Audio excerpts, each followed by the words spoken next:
السلام علیکم۔ آج ہمارے پاس ایک بہت ہی فکر انگیز دستاویز ہے جو ہمارے ایک سامع شاہد نے بھیجی ہے۔ اس کا عنوان ہے قرآنی خلافت کا ایک خاکہ۔ جی اب دیکھیں، خلافت کا لفظ سنتے ہی اکثر ذہن میں تاریخ، سلطنتیں اور ایک خاص قسم کی حکمرانی کا تصور آتا ہے۔ بالکل، ایک بہت بھاری بھرکم لفظ ہے۔ لیکن یہ دستاویز ان تمام چیزوں سے ہٹ کر بات کرتی ہے۔ جی، یہ صرف قرآن کی بنیاد پر ایک ماڈل پیش کرتی ہے۔ اور اس کی سب سے غیر معمولی بات یہ ہے کہ یہ کسی خیالی آئیڈیلز یا یوٹوپیا کی بات نہیں کرتی۔ بالکل، اور میرے خیال میں یہی اس دستاویز کا سب سے اہم نقطہ ہے۔ اس کا کہنا ہے کہ قرآن کوئی ناقابل عمل آئیڈیلز نہیں دیتا، بلکہ ایک ایسا اخلاقی اور سیاسی ڈھانچہ فراہم کرتا ہے جو انسان کی فطری کمزوریوں کو یوں سمجھیں کہ تسلیم کرتے ہوئے بنایا گیا ہے۔ کمزوریاں جیسے لالچ، طاقت کی ہوس، جی، غلطی کا امکان۔ اسی لیے یہ خاکہ فقہ کے مختلف مکاتب فکر یا جذباتی تاریخی حوالوں ان سب سے آزاد ہے۔ اس کا صرف ایک مقصد ہے، ایک ایسا نظام کیسے بنایا جائے جس میں بدعنوانی اور ظلم کے خلاف مضبوط رکاوٹیں موجود ہوں۔ تو یہ ایک طرح سے ایک سسٹم ڈیزائن کا بلو پرنٹ ہے جو انسانی فطرت کو مد نظر رکھتے ہوئے بنایا گیا ہے۔ ٹھیک ہے، چلیں پر اس دستاویز کو کھولتے ہیں اور اس کی گہرائی میں جاتے ہیں۔ اس کی بنیاد کہاں سے شروع ہوتی ہے؟ دستاویز کے مطابق پورے ماڈل کی بنیاد صرف ایک قرآنی آیت پر ہے، ان الحکم الا للہ، یعنی حکم صرف اللہ کا ہے۔ اب یہ جملہ سننے میں بہت مطلق لگتا ہے، لیکن عملی سیاست میں اس کا کیا مطلب ہو سکتا ہے؟ یہ ایک بہت اہم سوال ہے۔ کیا اس کا مطلب ایک تھیوکریسی ہے جہاں علماء کی حکومت ہو؟ نہیں، اور دستاویز اس کا جواب بالکل الٹ دیتی ہے۔ اس ماڈل میں اس آیت کا مطلب یہ نہیں کہ کوئی مذہبی طبقہ حکومت کرے گا، بلکہ اس کا مطلب یہ ہے کہ حتمی حاکمیت کسی انسان کی نہیں، کسی پارلیمنٹ یا بادشاہ کی نہیں، بلکہ کچھ اخلاقی اصولوں کی ہے۔ امانت اور رحم۔ اس کا عملی نتیجہ یہ ہے کہ کوئی بھی حکمران یہ دعویٰ نہیں کر سکتا کہ وہ مقدس ہے یا تنقید سے بالاتر۔ کوئی بھی قانون انصاف کے ترازو سے باہر نہیں ہو سکتا، اور کوئی بھی ادارہ احتساب سے مستثنی نہیں۔ اچھا، تو یہ دراصل طاقت کو محدود کرنے کا ایک اصول ہے، اسے لامحدود کرنے کا نہیں۔ بالکل، یہ انسانی حکمرانوں کے اختیارات پر ایک چیک ہے، نہ کہ ان کے لیے ایک بلینک چیک۔ یہ تو بہت دلچسپ نقطہ ہے، اور یہیں سے بات اس تصور کی طرف آتی ہے جو اس دستاویز کا مرکز ہے، خلیفہ کا تصور۔ جی، اور یہاں یہ دستاویز روایتی سوچ کو مکمل طور پر چیلنج کرتی ہے۔ یہ سورہ بقرہ کی آیت کا حوالہ دیتی ہے، میں زمین پر ایک خلیفہ بنانے والا ہوں۔ دستاویز کہتی ہے کہ یہاں خلیفہ سے مراد کوئی ایک فرد، کوئی شاہی خاندان یا کوئی مخصوص گروہ نہیں ہے، بلکہ ہر وہ بالغ انسان خلیفہ ہے جو اخلاقی طور پر جواب دہ ہے۔ یہ ذمہ داری اجتماعی ہے۔ ایک منٹ رکیے ذرا، مطلب یہ کہ اس ماڈل کے مطابق خلافت کسی بادشاہ یا امیر کی نہیں بلکہ ہر ایک شہری کی ہے۔ جی بالکل، یہی اس کا انقلابی پہلو ہے۔ یہ تو اس تصور کو بالکل ہی الٹ دیتا ہے جو عام طور پر سمجھا جاتا ہے۔ اس تعریف کے مطابق سیاسی رہنما اصل خلیفہ نہیں ہے، وہ صرف ایگزیکیوٹو ٹرسٹی ہیں، منتظم ہیں۔ صرف مینیجر، مالک نہیں۔ بالکل، جنہیں عوام نے اپنی اجتماعی ذمہ داری کو نبھانے کے لیے ایک محدود مدت اور محدود اختیارات کے ساتھ منتخب کیا ہے۔ اصل اختیار عوام کے پاس ایک امانت کے طور پر موجود رہتا ہے، اور جیسے ہی کوئی مینیجر اعتماد کھو دیتا ہے، اسے ہٹایا جا سکتا ہے۔ تو اگر لیڈر صرف ایک ٹرسٹی ہے تو پھر اس کے انتخاب کے معیار بھی بہت سخت ہونے چاہیے۔ دستاویز اس بارے میں کیا کہتی ہے؟ کیا یہ صرف مقبولیت کا کھیل ہے؟ نہیں، بالکل نہیں، اور یہ اس ماڈل کا ایک اور اہم ستون ہے۔ دستاویز میں قرآن سے براہ راست 5 شرائط دی گئی ہیں۔ پہلی امانت ہے، یعنی وہ شخص قابل اعتماد اور دیانتدار ہو۔ ٹھیک۔ دوسری قوت ہے، جس کا مطلب صرف جسمانی طاقت نہیں بلکہ اس عہدے کے لیے ضروری قابلیت اور اہلیت ہے، یعنی کمپیٹنس۔ جی۔ تیسری اور سب سے اہم عدل ہے، یعنی وہ شخص انصاف پر سختی سے قائم رہے۔ چوتھی علم ہے، یعنی معاملات کو سمجھنے کی بصیرت، اور پانچویں عوامی جواب دہی کا اصول ہے، وہ عوام کے سامنے جواب دہ ہو۔ اور کیا چیزیں ہیں جنہیں یہ ماڈل واضح طور پر مسترد کرتا ہے؟ یہ خاندانی وراثت یا نسب کو قیادت کی بنیاد ماننے سے سختی سے انکار کرتا ہے۔ صحیح۔ اسی طرح صرف مقبولیت، چاہے وہ شخص کتنا ہی کرشماتی کیوں نہ ہو، وہ کافی نہیں۔ اور سب سے اہم بات، صرف فوجی طاقت کے بلبوتے پر حکومت پر قبضہ کرنا اس ماڈل میں بغاوت کے مترادف ہے۔ یعنی اگر کوئی رہنما ان شرائط پر پورا نہ اترے تو اسے ہٹانا عوام کا حق ہی نہیں بلکہ ذمہ داری ہے۔ تو اگر ایک لیڈر کو امانت اور عدل جیسے اصولوں پر پرکھا جائے گا تو ظاہر ہے کہ اس کے بنائے ہوئے قانونوں کو بھی انہی اصولوں پر پرکھا جائے گا۔ یہ ہمیں شریعت کے تصور کی طرف لاتا ہے جو اکثر غلط سمجھا جاتا ہے۔ جی، اور یہ دستاویز اس تصور کو بہت خوبصورتی سے واضح کرتی ہے۔ یہ کہتی ہے کہ شریعت صرف سزاؤں کا مجموعہ نہیں بلکہ یہ ایک اخلاقی چھت اور انصاف کا فرش ہے۔ اخلاقی چھت اور انصاف کا فرش، یہ ایک دلچسپ استعارہ ہے۔ اس کا کیا مطلب ہے؟ دیکھیں، اس کا مطلب یہ ہے کہ فرش یعنی بنیادی اصول طے ہے۔ آپ ناانصافی نہیں کر سکتے، جان و مال کا تحفظ ضروری ہے، کمزوروں کا استحصال نہیں کر سکتے، یہ فرش ہے۔ یعنی a minimum standard of justice۔ بالکل، اور چھت وہ اعلیٰ ترین اخلاقی معیار ہے جن تک پہنچنے کی کوشش کرنی ہے، جیسے احسان اور درگزر۔ ان دونوں کے درمیان یعنی فرش اور چھت کے بیچ میں قوانین بنانے کی لچک موجود ہے جو وقت اور حالات کے مطابق بدل سکتے ہیں۔ یہ تو ایک بہت ہی متحرک، ڈائنامک تصور ہے۔ مطلب یہ کہ بنیادی اصول تو دائمی ہیں لیکن ان پر عمل درآمد کے طریقے جامد نہیں ہیں۔ جی، تو کیا اس کا مطلب یہ ہے کہ کوئی بھی ایسا قانون جو اس انصاف کے فرش کو توڑتا ہو وہ غیر شرعی سمجھا جائے گا؟ بالکل۔ اس فریم ورک کے تحت کوئی پارلیمنٹ، کوئی حکمران یا کوئی عدالت ایسا قانون نہیں بنا سکتی جو ناانصافی کو جائز قرار دے، یا جو کسی کے ضمیر پر حملہ کرے، یا جو معاشرے کے طاقتور طبقے کو غریبوں کے استحصال کی اجازت دے۔ ایسا کوئی بھی قانون کالعدم سمجھا جائے گا۔ اگر قوانین اتنے لچکدار ہیں لیکن اصولوں پر مبنی ہیں تو پھر یہ فیصلہ کون کرے گا کہ کون سا قانون صحیح ہے اور کون سا غلط؟ یہاں سے حکومت کے ڈھانچے کا سوال پیدا ہوتا ہے نا؟ اور اس کے لیے دستاویز شورا یعنی باہمی مشاورت کے ادارے کو مرکزی حیثیت دیتی ہے۔ لیکن یہاں بھی روایتی تصور سے ایک بڑا فرق ہے۔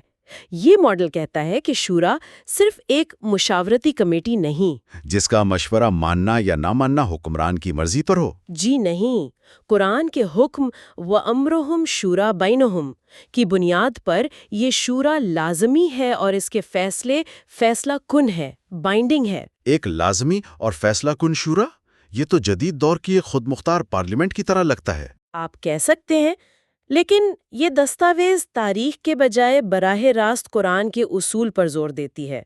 اس کے مطابق شورا ایک منتخب قابل احتساب کونسل ہونی چاہیے جو انتظامیہ یعنی ایگزیکٹو سے مکمل طور پر آزاد ہو، اور اس کے فیصلے شفاف ہوں۔ جی شفاف ہوں، اور سب سے اہم بات یہ کہ اس میں اقلیتوں اور کمزور آوازوں کو نہ صرف سنا جائے بلکہ ان کا تحفظ بھی کیا جائے۔ اس ماڈل کے مطابق کوئی بھی بڑا فیصلہ جو شورا کی منظوری کے بغیر کیا جائے وہ ناجائز اور غیر قانونی تصور ہوگا۔ اور ذاتی آزادیوں، خاص طور پر عقیدے کی آزادی کے بارے میں کیا کہا گیا ہے؟ یہ ہمیشہ ایک بہت سینسٹیو موضوع رہا ہے۔ اس معاملے میں یہ ماڈل قرآن کے سب سے واضح اصولوں میں سے ایک پر قائم ہے، لا اکراہ فی الدین۔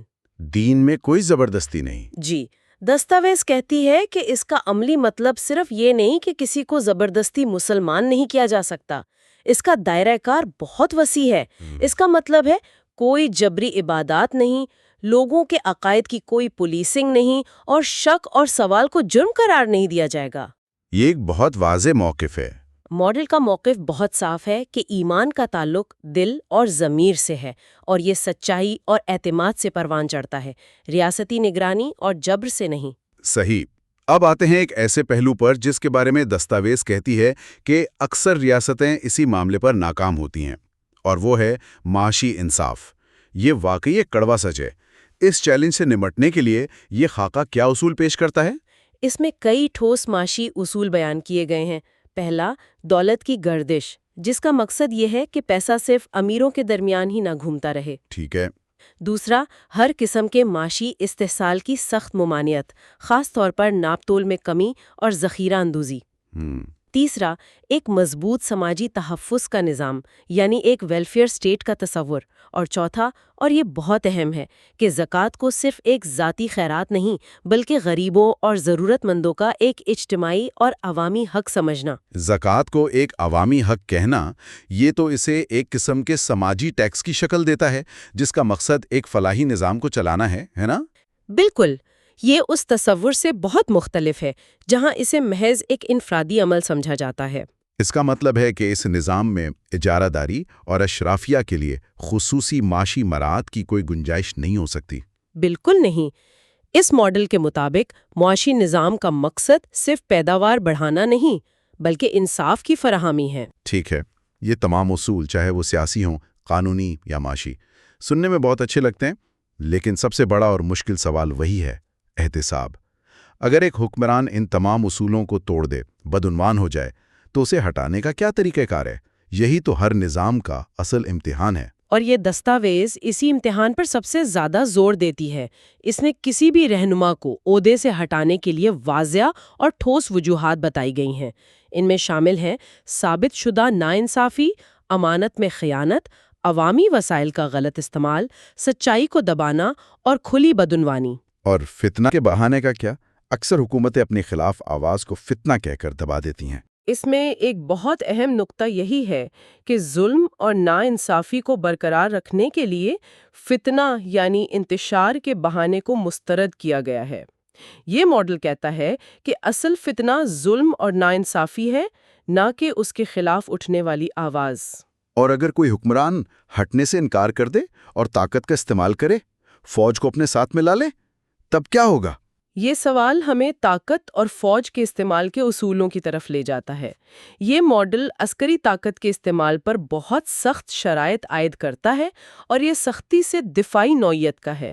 قرآن کی آیت اللہ کی راہ میں ان سے لڑو جو تم سے لڑتے ہیں لیکن زیادتی نہ کرو، اس کی بنیاد ہے۔ تو مطلب کوئی توسیع پسندانہ جنگیں نہیں؟ کوئی توسیع پسندانہ جنگیں نہیں، مذہب پھیلانے کے لیے کوئی جبر نہیں، اور ملک میں کوئی مستقل ہنگامی حالت یا مارشل لاء نہیں۔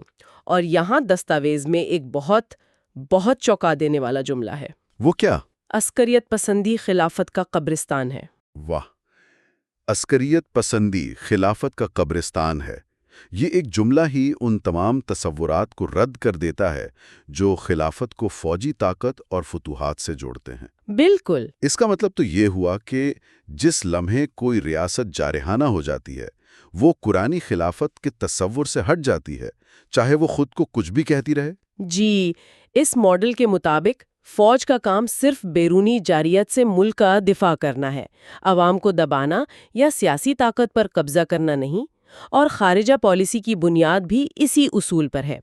ان تمام ممالک کے ساتھ انصاف اور حسن سلوک جن سے آپ حالت جنگ میں نہیں ہیں۔ یہ سب کچھ سننے میں بہت منطقی لگتا ہے، لیکن ایک سوال جو میرے ذہن میں بار بار آ رہا ہے وہ یہ ہے کہ یہ ماڈل بار بار خود کو غیر یوٹوپیائی کہتا ہے۔ یہ انسانی ناکامیوں کو کیسے مد نظر رکھتا ہے؟ اور یہی اس ماڈل کا سب سے عملی اور حقیقت پسندانہ پہلو ہے۔ قرآن خود کہتا ہے کہ انسان کمزور پیدا کیا گیا ہے، اسی لیے یہ نظام انسانوں کے کمال پر انحصار نہیں کرتا۔ اچھا۔ اس کی بنیاد اصلاح، توبہ اور سب سے بڑھ کر ایک مضبوط، آزاد اور فعال احتساب کے نظام پر رکھی گئی ہے۔